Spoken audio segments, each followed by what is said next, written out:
Assalamualaikum warahmatullahi wabarakatuh. Kembali lagi bersama saya Raja Searya Widana di channel Raja Searya. Di video kali ini kita akan membahas mengenai akuntansi entitas publik dalam ruang lingkup partai politik. Oke, jadi inti materi pokok pembahasan kita yang akan kita bahas hari ini adalah definisi dan karakteristik akuntansi partai politik, prinsip akuntansi untuk partai politik, sumber pendapatan partai politik, pencatatan dan pelaporan keuangan, jenis laporan keuangan, audit dan pertanggungjawaban. Oke, jadi yang pertama adalah definisi dan karakteristik akuntansi partai politik. Partai politik merupakan organisasi yang bergerak dalam ranah non-laba, yang tujuan utamanya adalah bukan untuk mencari keuntungan ekonomi, melainkan mencapai visi politik tertentu, seperti mempengaruhi kebijakan negara atau memenangkan pemilu. Sebagai entitas non-profit, aktivitas keuangan partai politik ini bergantung pada pendanaan yang diperoleh dari berbagai sumber, termasuk bantuan pemerintah, iuran anggota, dan sumbangan pihak ketiga. Karena sebagian besar sumber pendanaannya berasal dari masyarakat atau dana publik. Jadi akuntansi partai politik ini harus menjunjung tinggi prinsip transparansi dan akuntabilitas. Pengelolaan keuangan partai politik di Indonesia diatur oleh regulasi yang ketat, seperti Undang-Undang Nomor 2 Tahun 2011 tentang partai politik, serta aturan teknis yang ditetapkan oleh Komisi Pemilihan Umum atau KPU dan Badan Pemeriksa Keuangan atau BPK. Selanjutnya adalah prinsip akuntansi untuk partai politik. Akuntansi partai politik ini bertujuan untuk memastikan bahwa penggunaan dana sesuai dengan tujuan organisasi serta memenuhi ekspektasi para pemangku kepentingan.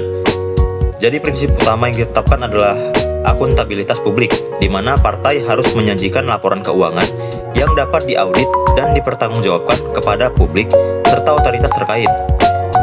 Selain itu, transparansi dalam penyajian laporan menjadi hal yang tidak dapat ditawar. Setiap laporan keuangan harus memberikan informasi yang jelas, jujur, dan mudah dipahami.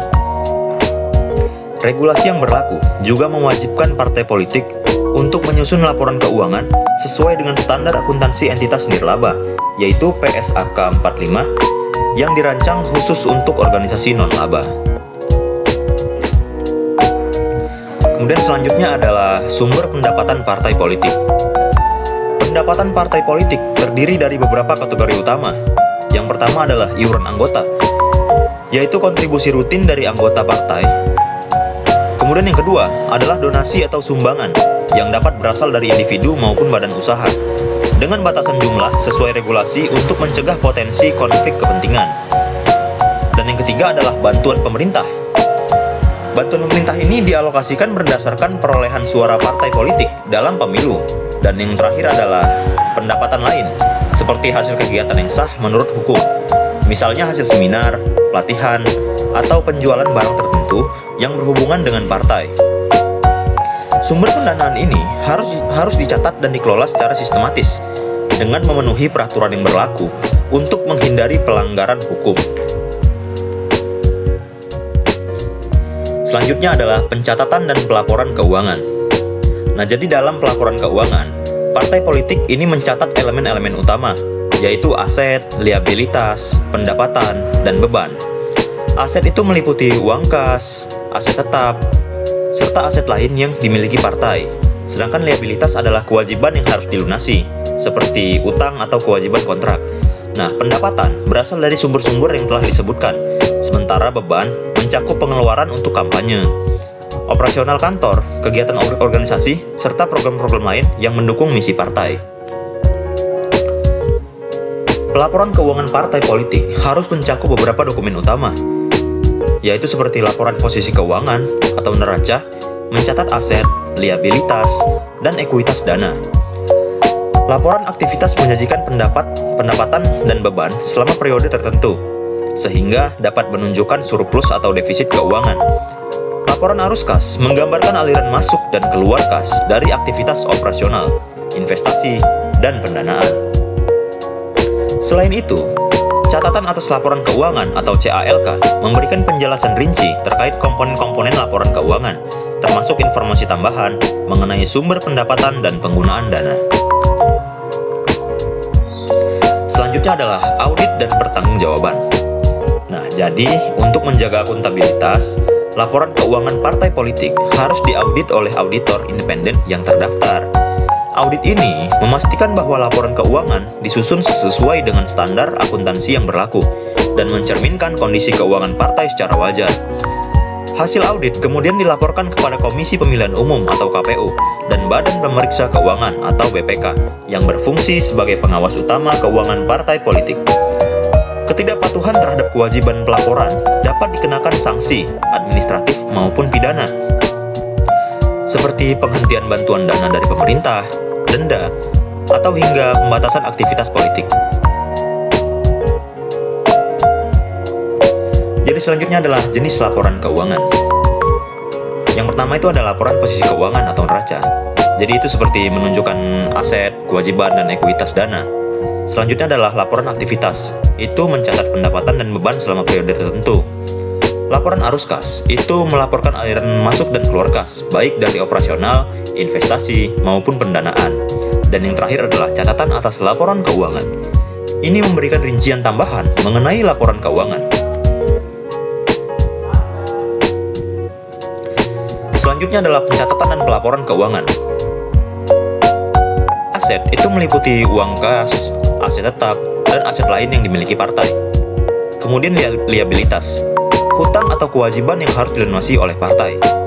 Kemudian ada beban, itu adalah pengeluaran partai seperti kampanye, operasional kantor, dan kegiatan lainnya. Dan yang terakhir adalah pendapatan. Pendapatan adalah semua sumber penerimaan sesuai kategori yang disebutkan. Kemudian ada pentingnya transparansi akuntansi. Penerapan akuntansi yang transparan bukan hanya kewajiban hukum, tetapi juga strategi untuk membangun kepercayaan publik. Dalam era modern, masyarakat semakin kritis terhadap penggunaan dana publik, terutama dalam organisasi yang berperan penting dalam demokrasi seperti partai politik. Dengan laporan keuangan yang jelas dan dapat dipercaya, partai politik dapat meningkatkan reputasi dan memperkuat dukungan dari pemilih. Selanjutnya adalah manfaat implementasi akuntansi untuk partai politik. Yang pertama adalah mempermudah pengawasan. Maksudnya adalah memastikan dana digunakan sesuai dengan aturan dan tujuan partai. Lalu ada meningkatkan akuntabilitas dan transparansi, yang mana ini adalah bertujuan untuk membantu memperkuat kepercayaan masyarakat terhadap partai. Yang ketiga adalah mendukung tata kelola yang baik. Maksudnya adalah untuk membantu partai dalam pengelolaan sumber daya keuangan untuk mendukung kinerja. Dan yang terakhir adalah mencegah penyalahgunaan dana, yang maksudnya adalah untuk meminimalkan potensi korupsi atau penggunaan dana yang tidak sesuai. Jadi kesimpulan dari materi yang telah disampaikan adalah akuntansi untuk entitas publik, partai politik, bukan hanya proses administratif, tetapi juga tanggung jawab moral dan politik. Dengan sistem keuangan yang transparan, akuntabel, dan sesuai regulasi, partai politik dapat menjalankan misinya dengan lebih efektif dan mendapatkan kepercayaan masyarakat. Pengelolaan yang baik tidak hanya memastikan efisiensi penggunaan dana, tetapi juga menciptakan landasan yang kuat untuk menjalankan peran partai sebagai pilar demokrasi. Akuntansi untuk partai politik adalah elemen penting dalam menciptakan tata kelola keuangan yang transparan dan akuntabel. Dengan memenuhi standar akuntansi dan regulasi yang berlaku, partai dapat memastikan bahwa sumber dana dikelola dengan baik dan dilaporkan secara tepat. Meski menghadapi berbagai tantangan, implementasi akuntansi yang baik akan mendukung keberlanjutan partai dan meningkatkan kepercayaan publik. Oke, jadi itulah pembahasan singkat mengenai akuntansi untuk entitas publik dalam ruang lingkup partai politik. Sampai jumpa di video selanjutnya. Assalamualaikum warahmatullahi wabarakatuh.